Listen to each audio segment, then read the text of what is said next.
This video is a quick overview of the advising worksheet. I've also made a much longer, in-depth, detailed example that you can look at if you'd like.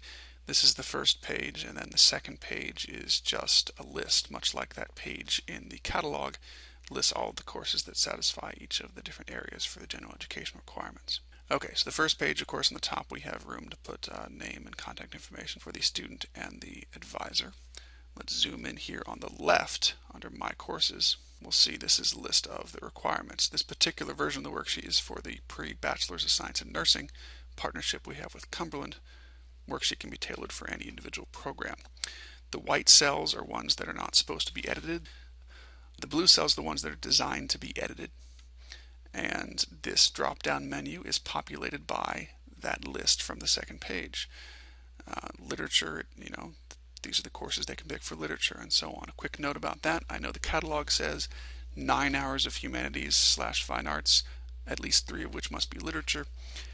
In order to make it work in the worksheet where it forces them to pick a literature, I had to do 1 individual literature and then 2 more humanities or fine arts. Of course, these include those literature courses as well as the other humanities fine arts. So it's still requiring them to pick 3 altogether, and at least one of them has to be literature. In the history, there's a little note here reminding them that it's supposed to be a sequence, either both the worlds or 2 of the 3 American/Tennessees. And similarly, there's a note for the natural sciences that they're supposed to pick a sequence or 2 non-sequentials. Of course, in this particular case for this program, the natural sciences picked for them. It has to be anatomy, physiology.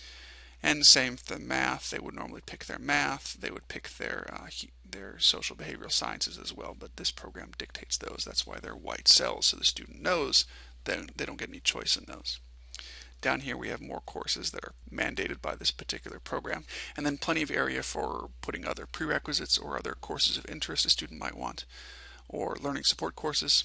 For example, suppose the student needs Math 810. They put in the hours here. It is actually built in that it recognizes that since I selected one of these learning support courses, the program recognizes that those 3 hours don't count towards their university transfer hours. So this student still is at less than 60. They need another university parallel course such as maybe Math 1000, which is a college level course. Put in the 3 hours and suddenly that updates and it says, okay, now we've got 62 university hours. So that warning of less than 60 hours goes away. Moving over to the right side of the page and going up to the plan. Okay, the plan is the best feature, I think, of the worksheet. Allows the advisor and the advisee to see the entire academic career at a glance. So at every term, we select the term, and then we select our courses that we want to take in that term, and this list is populated. Go over here so you can see the whole thing. This list is populated by those courses over in My Courses. So we're not going to select and plan a course to take in a semester that we haven't already decided is a course that we need to take and satisfies the requirements. So for fall 2011, let's suppose they notice that we have 5 lab sciences we need to take. So let's go ahead and take that intro to biology, and then we'll take intro to chemistry, and then maybe we'll take classes over the summer, and we'll take A&P 1 there and A&P 2 here the next fall.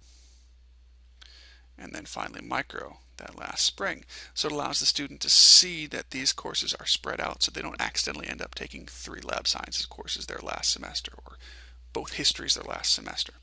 Also notice that once those courses are selected in my plan, the hours are automatically pulled in. And over here back in the My Course list, the term is indicated, what term, so we can quickly see which courses have been planned, which ones haven't. In the event the student has transfer credit or courses they've already taken at Vol State, suppose the student's already taken English composition, we could go ahead and put in their grade, and it notes that, well, that is not a course that's it's completed, it doesn't need to be planned anymore. So we can quickly see what's been planned or completed and what has not. And then down below the plan we have notes.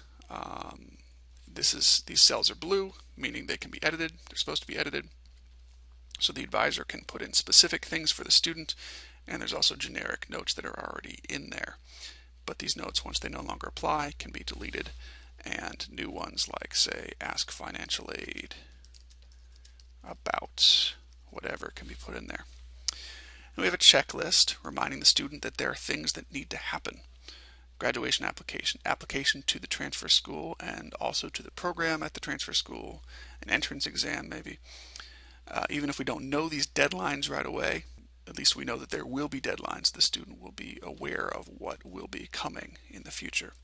Spot to put dates for advising, so if we see them on August 25th, and then maybe they come back later and we see them on November 29th, and so on. We can keep a running track of the dates that we see them.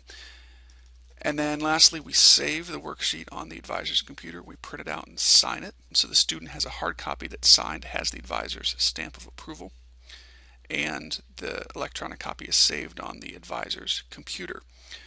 Maybe we could also email an electronic copy to the student, as long as the student realizes that any changes they make to that electronic copy may or may not still be a good advisable plan. But they will have the hard copy with the advisor's signature, and that original copy that they'd worked out will be saved on the advisor's computer. So anytime the student calls up the advisor and asks a question, the advisor can quickly pull that up and look at what they talked about. And if the student needs to see somebody else, I mean, ideally, if we could have these saved on a secure spot on the internet or something, then if the student needs to see some other advisor because their regular advisor isn't available, or they switch advisors, they switch majors or whatever, then the new advisor would hopefully be able to pull this worksheet out and know exactly what the student had previously planned. I welcome comments, suggestions, criticisms, certainly any bugs that are found that need to be fixed.